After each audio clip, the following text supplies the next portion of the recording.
நண்பர்களே, நீங்கள் பார்த்து கொண்டு இருப்பது உங்கள் கௌசிக் ரிவ்யூ. சரி வாங்க வீடியோக்குள்ள போய் என்ன நடக்க போகுது அப்படின்னு சொல்லிட்டு பாத்தீங்கன்னா, நம்ம விஜய் இருக்கார்ல, அவர் இருந்து வெண்பாவை எப்படியான கண்டுபிடிச்சிடலாம்னு சொல்லிட்டு ஆசையோட போறாங்க. அங்க போய் நம்ம வெண்பாவை பார்க்க முடியல. அதே சமயத்துல அவருக்கு ஒரு நியூஸ் வருது, நம்ம நாகு கிட்ட தான் மல்லி இருந்து அவர்கிட்ட சொல்ல மாட்டேன்னு சொல்லிட்டு சொல்லிடுறாங்க. நாகு சொன்ன உடனே அடுத்த செகண்டே ஹாஸ்பிட்டலுக்கு வந்துடுறாரு நம்ம விஜய். என் குழந்தைய ஒரு பக்கம் காணோம், என் குழந்தை எங்க போச்சு என்னாச்சுன்னு சொல்லிட்டு தெரியல. இந்த மாதிரி ஒரு சமயத்துல என் குழந்தைய விட்டுட்டு மறுபக்கம் மல்லி வயிற்றுல குழந்தை இருக்குன்னு சொல்லிட்டு கேள்விப்பட்டா ஊர் உலகம் என்ன பேசும், என்னை எப்படி தூத்துவாங்க. அது இல்லாம எனக்கு இதுல உடன்பாடே இல்லை, எனக்கு இந்த குழந்தை வேணாம் அப்படின்னு சொல்லிட்டு டாக்டர் கிட்ட போயிட்டு ஒரு மருந்து பாட்டில கொடுத்து, இந்த மருந்தை நீங்க தான் எப்படியானா ரெக்கமெண்ட் பண்ணி அவங்ககிட்ட கொடுத்து அந்த குழந்தை இல்லாம பண்றீங்க வயிற்றுலே அப்படின்னு சொல்லிட்டு சொல்றாங்க. இதெல்லாம் ரொம்ப தப்பு சார், இதெல்லாம் பண்ண முடியாது. அப்படி பண்ணா மல்லியோட உயிருக்கே இப்ப ஆபத்து. அது மட்டும் இல்லாம மல்லிக்கு நிற்கிற குழந்தை நின்றது ஒரு மிகப்பெரிய ஒரு ஆச்சரியம். ஏன்னா அவங்க உடம்பு இருக்கிற கண்டிஷனுக்கும், அது மட்டும் இல்லாமல் அவங்க கர்ப்பப்பை ரொம்ப வீக்காக இருக்குது, அவங்களுக்கு இப்போ குழந்தை நின்றுக்கிறதுனால இது எல்லாமே சரியாகிறதுக்கு வாய்ப்பு இருக்குது. அது மட்டும் இல்லாமல் இந்த விஷயம் இப்படியே தலைகீழ மாறினா அடுத்த செகண்டே மல்லியும் இருக்குது, ஆபத்து இருக்குது. அதனால் இதை பண்ண முடியாது. இல்லை மேடம்,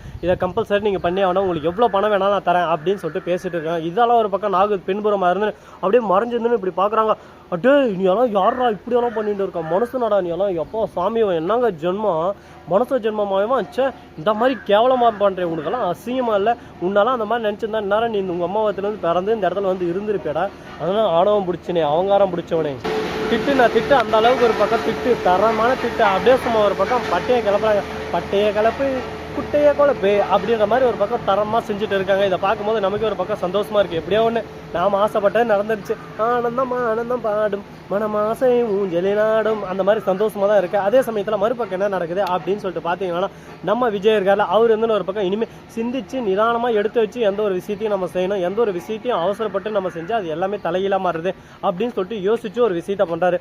அப்படி என்னடா பண்ணாரு, எதிராக பண்ணாரு அப்படின்னு சொல்லிட்டு பார்த்தீங்கன்னா, அதுக்கு முன்னாடி நான் உங்களுக்கு ஒரு இன்ட்ரெஸ்டிங்கான விஷயத்தை பற்றி தாங்க சொல்ல வந்திருக்கேன். அப்படி என்னடா அப்படின்னு சொல்லிட்டு பார்த்தீங்கன்னா, நம்ம நாகு இதெல்லாம் கேட்டு இதை மல்லிகிட்ட சொன்னால் மல்லி தாங்க மாட்டாரு, மல்லிகிட்ட இந்த விஷயத்தை எப்படி நம்ம ஷேர் பண்ணுறது, விஜய் இந்த அளவுக்கு ஒரு பக்கம் கேவலமானவர் கொடூரமானவர்ன்றதை எப்படி நான் மல்லிகிட்ட சொல்லுவேன், இந்த விஷயத்த மல்லிகிட்ட சொன்னால் மல்லி எந்த விதத்தில் எடுத்துப்பா அப்படின்னு சொல்லிட்டு தெரியாமல் குழப்பத்தில் குழம்பி போயிட்டு வாழ்க்கையை ஒரு பக்கம் சித்தரிச்சு போயிட்டு வாழ்வே மாயம் அப்படின்ற மாதிரி ஒரு பக்கம் போயிட்டு இருக்கேன். என் வாழ்க்கையில் இனிமேல் சந்தோஷமே இல்லையா, வாழ்க்கையுமே இப்படியே நரகமாக தான் போக போதா அப்படின்னு சொல்லிட்டு யோசிச்சுட்டு சிந்திச்சுன்னு ஒரு பக்கம் கஷ்டத்துலையும் கவலையிலையும் கூனி குருவி ஒரு இடத்துல உட்காந்து இருக்காரு. அதை பார்க்கும்போது நமக்கே ஒரு பக்கம் ரத்த கண்ணீராக வருது. என்னடா இந்த அளவுக்கு ஒரு பக்கம் ஒரு குடும்பத்தில் அடி விழலாம், ஆனால் அந்த அடி இடி மாதிரி விழுந்துட்டு இருக்கு, விஜய் ஏன் புரிஞ்சிக்காம நடந்துட்டு இருக்காரு அப்படின்னு சொல்லிட்டு எல்லாருக்கும் ஒரு திங்கிங் இருக்கு.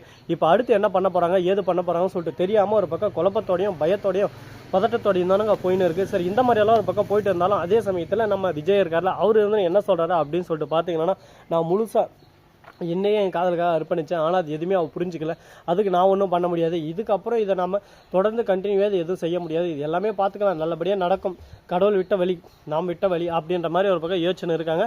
இது எல்லாமே நல்லபடியாக நடக்குமா நடக்காதா, அடுத்து என்ன நடக்க போகுது, ஏது நடக்க போகுது அப்படின்ற பல கேள்விகள் நம்ம மனசுக்குள்ளே ஒரு பக்கம் ஓடிக்கிட்டு தான் இருக்குது. இந்த மாதிரி நடக்குமா அந்த மாதிரி நடக்குமான்னு சொல்லிட்டு என்னங்க பண்ணுறது, நடக்கிறது எல்லாமே நடந்தே தீரும், போகிறது எல்லாமே போயே தீரும். அதனால நம்ம இதை பற்றி ஒரு பக்கம் யோசிக்காமல் சிந்திக்காமல் நம்ம வழியில் நம்ம போயிட்டே இருக்கணும். இப்போ அடுத்து என்ன பண்ண போகிறாங்க அப்படின்னு சொல்லிட்டு பார்த்தீங்கன்னா, நம்ம மல்லி இருக்காங்களா, அவங்க இருந்து இந்த குழந்தைய நான் வளர்க்க மாட்டேன்னு சொல்லிட்டு அவங்களும் சொல்கிறாங்க. ஏன் எதனால் அப்படின்னு சொல்லிட்டு பார்த்தீங்கன்னா, விஜய் இதை கண்டிப்பாக ஏற்றுக்க மாட்டாருன்னு. ஆனால் கொஞ்சம் நேரத்தில் தன் தாய்மையை உணர்ந்து நான் பண்ணது தப்பு, இந்த தப்பை நான் உணர்ந்துட்டேன், இதுக்கு மேலே யாருக்கும் எந்த கஷ்டத்தையும் கொடுக்க மாட்டேன், இதுக்கப்புறமாவது நான் கரெக்டாக இருப்பேன் அப்படின்னு சொல்லிட்டு ஒரு முடிவு எடுக்கிறாங்க. இந்த முடிவு ஒரு நல்லதொரு முடிவாக இருக்குமா, இது ஒரு நல்லதொரு ஆரம்பமாக இருக்குமா அப்படின்ற பல கேள்விகள் நம்ம மனசுக்குள்ள சந்தேகங்களுக்கு இல்லாமல் ஓடிக்கிட்டு தான் இருக்கு.